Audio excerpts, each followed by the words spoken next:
There's two kind of customers. Like one person, we recently launched his website yesterday, actually. He's an accountant.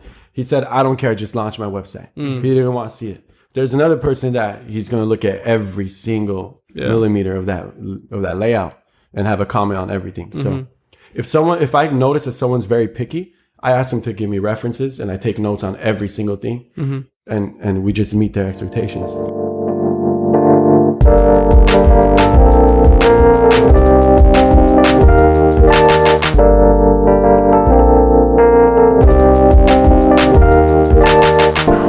What's up, guys? Welcome back to episode number 18 of the Vibes podcast. I'm your host, Medvin. And Ted. And today we have a special guest. So a couple people have hit us up. They're like, yo, you got to get this guy on. Yeah. He has a good story to share. He's business savvy. He's business minded. So Armenian. we're like, hell yeah. He's also Armenian. So that's definitely helpful. Tony Hovsepian, man, what's up? Thank you guys for having me. Appreciate you coming on. Shout out to Anahit for blowing me up to come here. Yeah. Simon, Abo. Yeah, man, that's dope. So I think it's important to start from your beginnings. So you created Anthony Media Group, and we'll definitely get into that. But before that, who was Tony? Is your actual name actually Anthony? Should we call you Anthony or Tony? Tony. Well, I was 13 years old when I first started. I was a huge Laker fan. Okay. And I was spending hours on this Lakers forum called LakersGround.net. Okay. It was like Reddit, but just Lakers. And I hated the way it was ran. Like people constantly spamming, cussing each other out. What was the website? It was called Lakers Ground. Lakers Ground. It was the first Laker forum.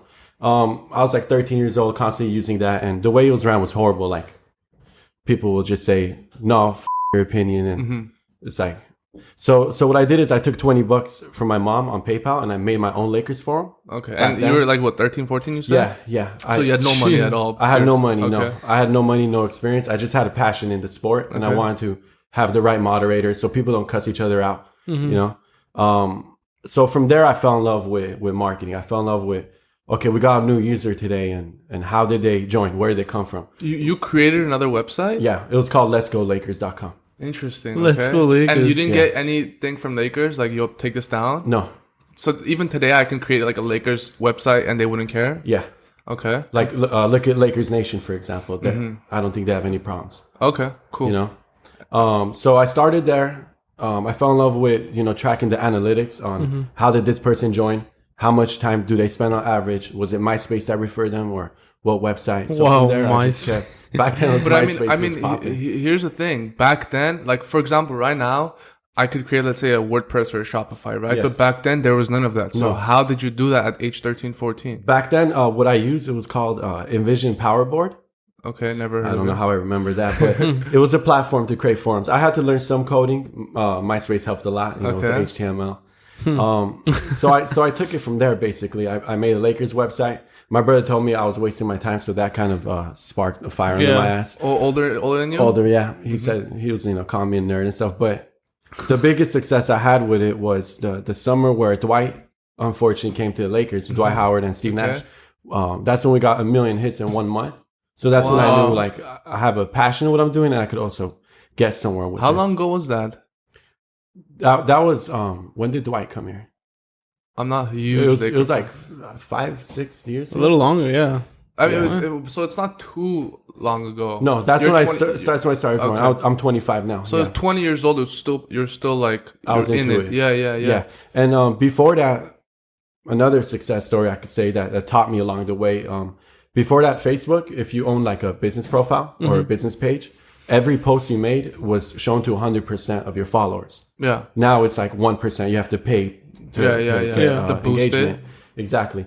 So somebody, I think it was the owner of FanDuel or one of those websites. Okay. They got bought out. They offered me $1 for every person I got to register. They gave me my own link, their own code and stuff. So what I did is I paid this page. It was called I Love Basketball. I paid him like $100 and they had 1 million followers.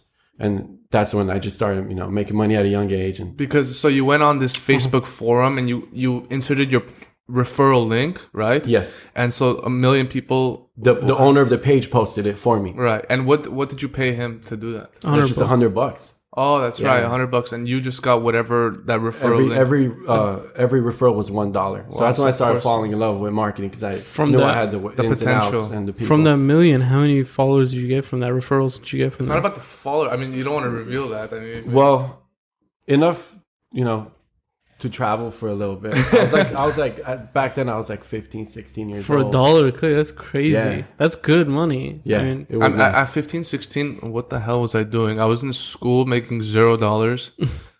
See, I don't know, man. I just feel like some people, like, for me, like, for example, I want to consider myself an entrepreneur, right? Yeah. But at 15, 16, I wasn't even close to that. You, like, if you ask them, like, this isn't my route, right? Yeah. But there's people that just clicks. Always from the beginning have been that. Would you say you were that? I mean, I wasn't a genius or anything. It was just coming out of passion for basketball, for the Lakers, and then when I had to choose my major in college, that's when I was like, all right, it should be marketing. Yeah. I was looking to different things, being an optometrist or something, but my heart was into marketing. And, Where'd you go to college? CSUN. Okay. Nice. And your major was business? Yeah, business marketing. And when did you graduate? Like 3 years ago. Okay. So let's go Lakers. So you started that at 13, and then you're just building it up, and then after some time, it hit 1 million. While building it up, I ended up creating a forum for all 30 NBA teams just to get more hits. Okay. That's the website that hit the 1 million. Because we started, not only were we a forum, we're releasing blog posts. Mm-hmm. So Twitter was coming up back then. Yeah. So what I did is I set it up in my phone where, see, reporters like to tweet news before they break it. Mm-hmm. Yeah. Before they post it on ESPN or whatever. So when they tweet it, before the story comes out on ESPN, I was getting that to my phone and posting it. Like LeBron goes to Miami. So that's how the money was coming in, by beating that guy to the news, But how's that related to finances? Like, how would you get rewarded off that? Clicks.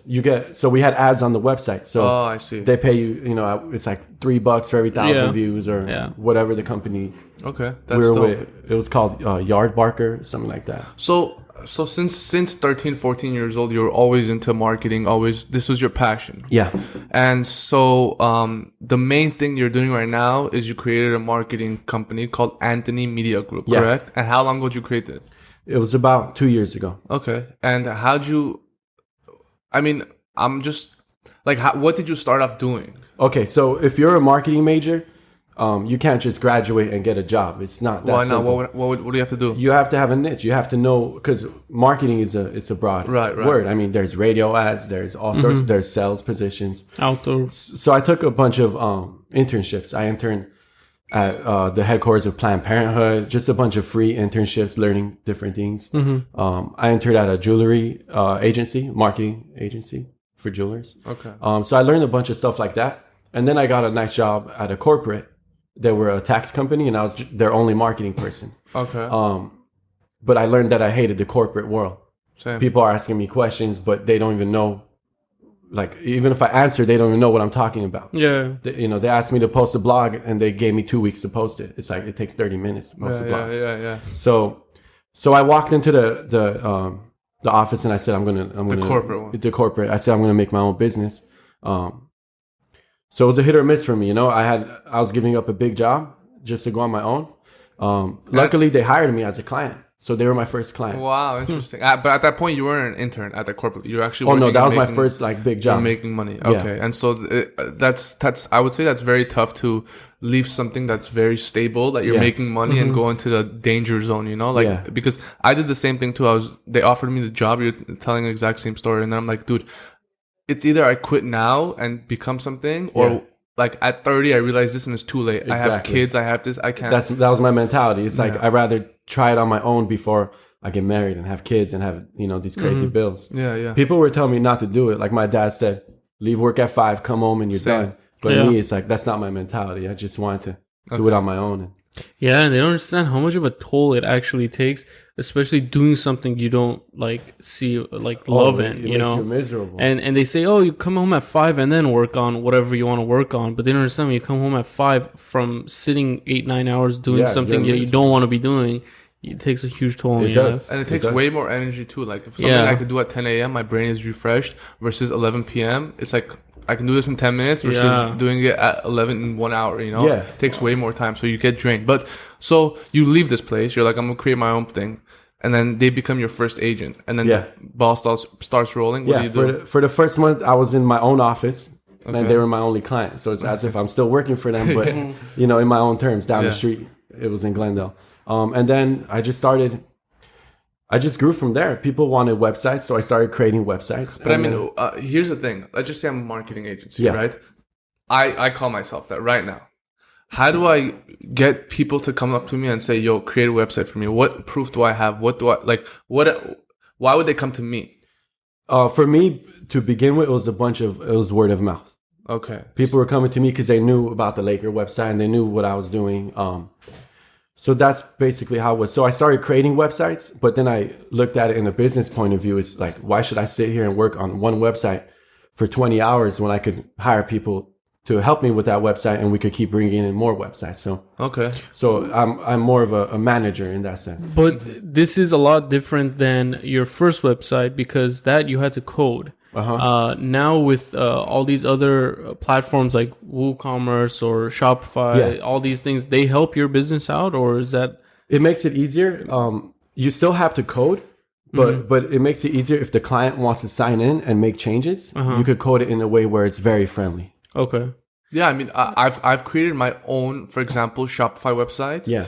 But unless I give it to a coder, they look so generic. They look generic. Just like every other website, because you have to imagine millions of people are using the same like 8 free themes. Yeah. And they all look the same, so it doesn't catch the readers or shoppers' attention. Yeah. And it won't rank on Google because you're not doing the right things. You know. Yeah, exactly. So someone that has built it before knows that it's.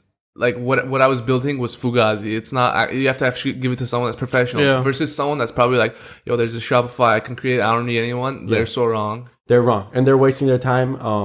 And they might think they're saving money, but they're actually going to lose money because people are going to go out the door. So at the end of the day, it's not something that's hurting your business. No, not at all. Okay, not at all. So now if I come up to you and say, yo, Tony, I want you to build this website for me, okay? How does the pricing structure work? Okay, so it really depends on how complicated the website is. Okay. For example, is your website going to have a shopping cart? Are we going to write the content for you, or are you bringing me the content? Okay. So you do like weekly content if they want? Yes, but I mean, when you build a website from scratch, you also need the homepage about us, services. Got it. Yeah. It depends how many pages it needs, how complicated is the design. Okay. Are you selling anything? And let's just say it's mediocre or complicated. That's not even the right word, but like remotely complicated. Yeah. How long will it take you to do it for me? I mean, assuming I have no other projects going on. Assuming I give it to you today.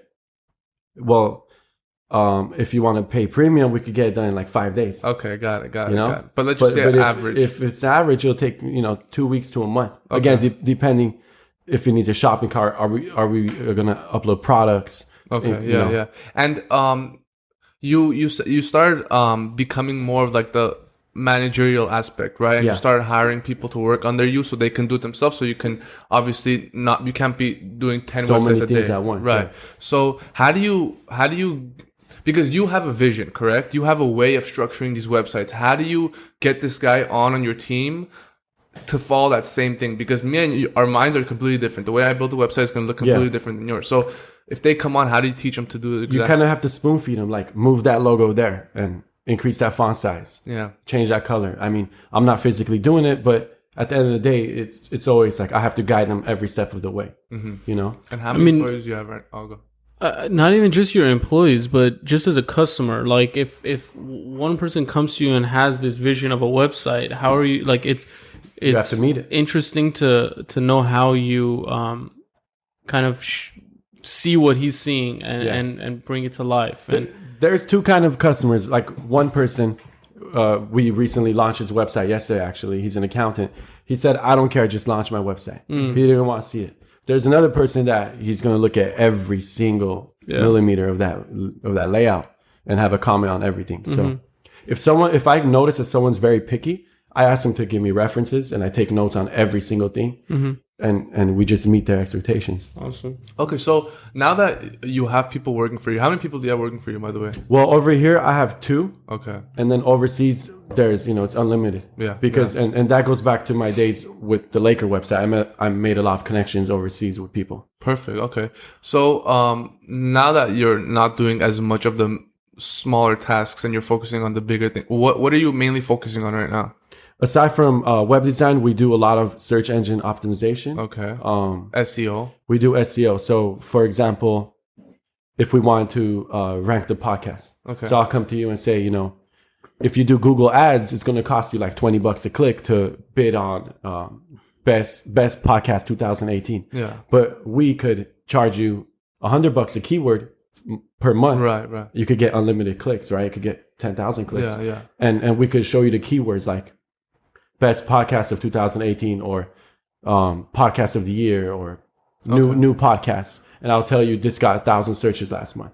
This got 20,000 searches. So it's more of me paying for Google AdWords just sponsored versus you doing it in a natural way, right? Yeah. SEO is natural. Okay, so you would set it there so whenever someone searches the keyword, their click is not costing me the money. Exactly. Let me give you an example. We have a client. If you Google tax resolution, if you're gonna bid on that keyword, it costs up to $50 per click. Jeez, okay. It's a big keyword. Wow. My client ranks number 1 organically.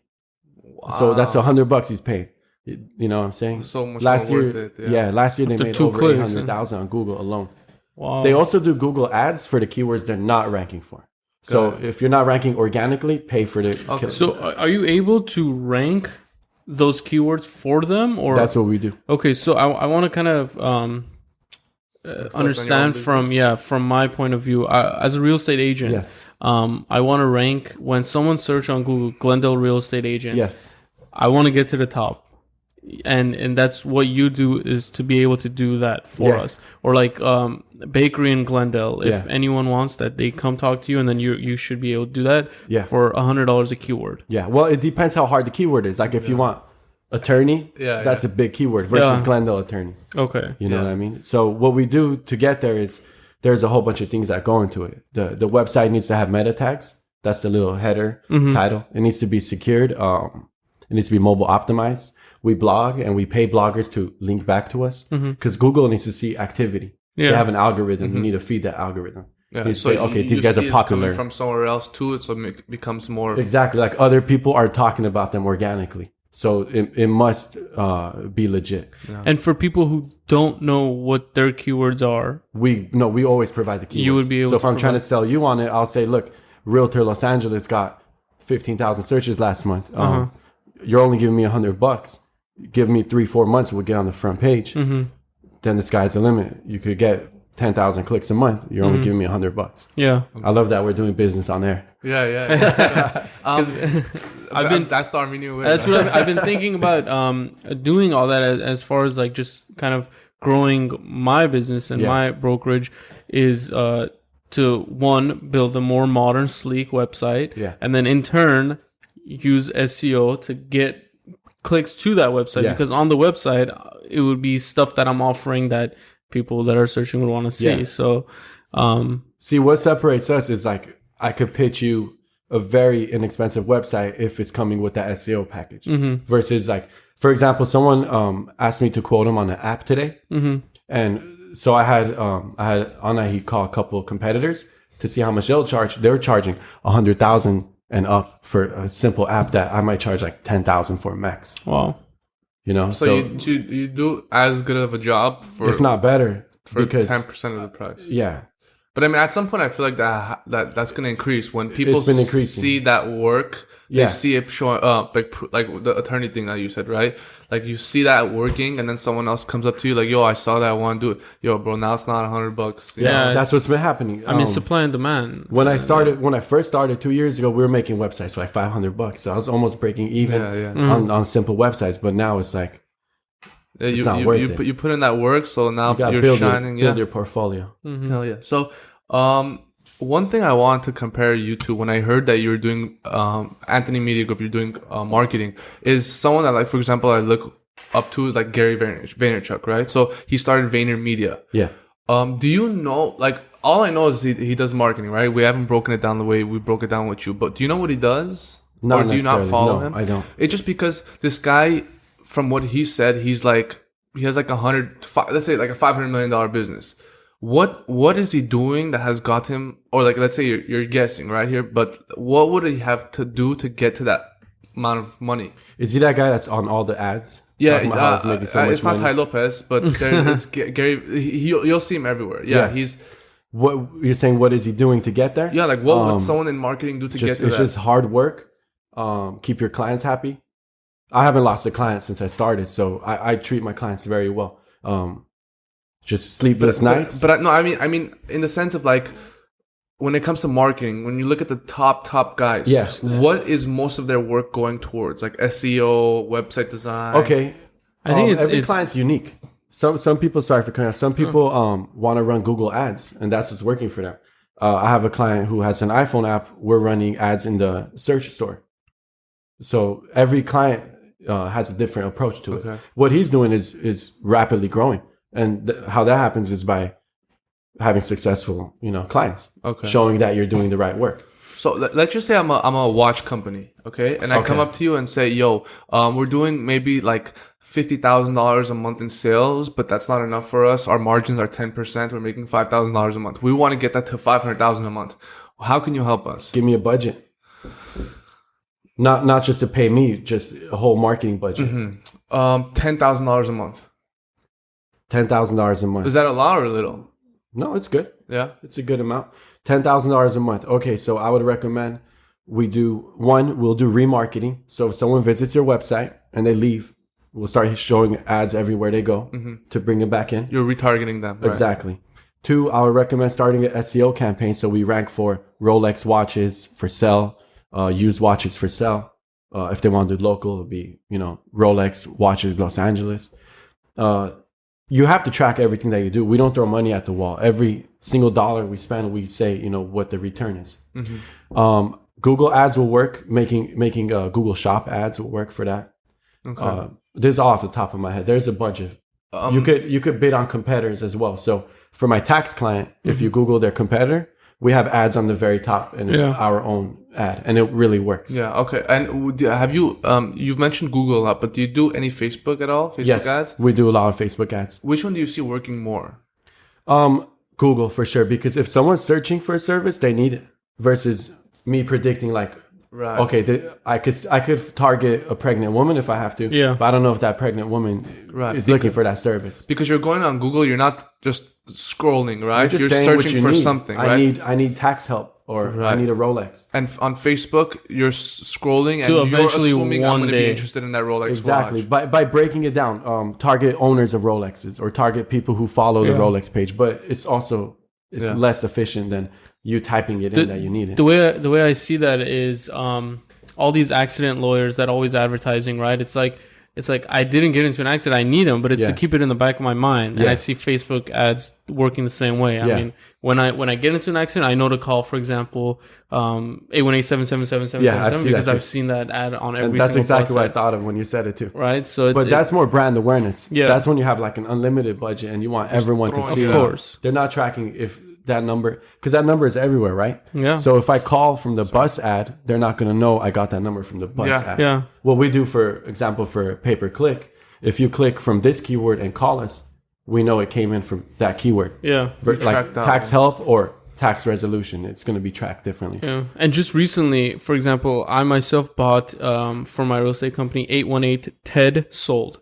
So it's like a self-promotion podcast. No, I'm trying to compare the brand awareness and like when you think of something, you're gonna think 818 TED sold. Yeah. Compared to in the moment, if someone needs to buy or sell, they're gonna go on Google and they're gonna be like, "Yo, who do I?" You know what exactly. I mean? But it's something as big as like an attorney or a realtor. It's like you sit down with your family, your wife, and you talk about it and you're like, oh, who should we call? And then you remember then you remember, or you search and then you get like the list. Some results on Google. Exactly. So if I have $100, yeah, you're not going to advise me to do Facebook. You're going to do Google ads instead, correct? $100 for what? For the Rolex company? Yeah, let's just say. I mean, Rolex would probably have a little bit more money than that, but you own Rolexes and you want to get rid of them. $100, I would recommend Google shopping ads. So, if you Google, let's say Rolex, there's going to be little shopping cart. That items. box on the right side or something? Yeah. Okay. And you only pay when they click. Okay. So versus Facebook, you're paying for impressions. And then... what's an impression? A view. If I scroll through it and I see the ad, that's a view. Okay. With Google, I can see the ad. If I don't click it, you're not paying charged for it. Yeah. Here's a question I have for you. So when I go on Google and I see those Google Shop ads, there's always a little logo and symbol on the top right. When I see that, I get a little skeptical, and I usually go to the ones that are natural. Yes, me too. When you run your ads, are you able to do without the actual symbol? Possible, no, or it's not. But when you do natural SEO. keywords, SEO, it doesn't show an ad because it's all natural, right? Exactly. Okay. That's what separates them. Same thing with Yelp. We had a client who was getting a bunch of calls from Yelp, and they said, let's put money in Yelp ads. As soon as they put money, and now it says ad next to their name, they're not getting any calls. Interesting. Because me personally, I don't like to click ads either. Because I know you paid for that. Yeah. And it's but I feel like if you're gonna survive, you gotta do both, right? Yeah. So what I'll say is, if you rank for Rolex watch, stay on the first page organically. But if you don't rank for Rolex watches, pay for that ad if you have a big enough budget. Okay. Do you believe a lot in reach, which is how many times you hit a specific audience? So, for example, if I'm interested in Rolex, to reach me on outdoor marketing, to reach me on online, to reach me on TV. If you have the budget, yes. If you don't, you'll go out of business really quick. Like let me give you an example. We have a client that advertises on the Sean Hannity radio station. Okay. He told me they ran ads like 5 years ago. Yeah. And we've been getting calls, like a few calls every week.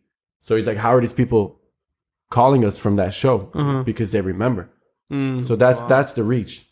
But they spent a lot of money for that. Same with that lawyer 777 guy, right? Yeah. Like they're just throwing money, like knowing that in 2 years when you need a lawyer, it's not like as soon as you see it, but in 2 years when you see it, like how we're talking about on the podcast, telling other people about it, they told us the reach is continuing. Yeah, Exactly. it just continues. But that's if you have a big budget, or else by the time that person remembers, you might go out of business because you spent all your money on reach. Let me ask you something. Why don't you, since marketing and you control your own marketing, because someone like me, like let's say I do e-commerce, I have to pay someone, right? So I'm not really in control. I just take it from you. Why don't you create like a product, like a physical product, create your website, because you do that, do your SEO, do it, and like make a bunch of money off that? I've came up with a bunch of ideas, but I have to focus on my own clients, because now I'm doing two different things. This takes up at least 12 hours a day of my time. So if I make my own product, it's gonna drive me down another road. I might lose clients. Yeah. Okay, but I mean, here's my thing. As someone that works for themselves, right? Because I'm also working 12 hours a day, right? Yeah. And listen, now we're young, we can do it. But when you get in your 30s, 40s, you can't keep that up every single day, right? So what are your plans to reduce those hours that you're working? Because we're not animals, man. Keep growing and hire people. Hire the right people. Shout out Anahi. And focus on just hire the right people and make it more of like a step-by-step thing, So for SEO, I have people who do blogs. I know the blogs are going to be done, but I still have to look at it. I can't just let it go. And then I have people who build links. So I'll just spread things out more. And the manager has a manager. Yeah, I don't have to put in 12 hours a day, because the monthly subscriptions come in and they're paying every month. But me doing this is to keep growing. And the more we grow, the more we're going to hire. But at the same time, I don't want to hire 5 people and have to fire them a month later because we lost a big account or something. Yeah. So I'm doing it with that mentality of I'm young right now. I know I'm not going to do this when I get married and have a kid. Then I could just kind of put someone in to manage everything and step back. Yeah. How many keywords would you say a small business owner might need in order to rank up naturally? Like, would you say like a real estate agent? Like a real estate agent, I mean, what, 3? No, 3 is too small. Really?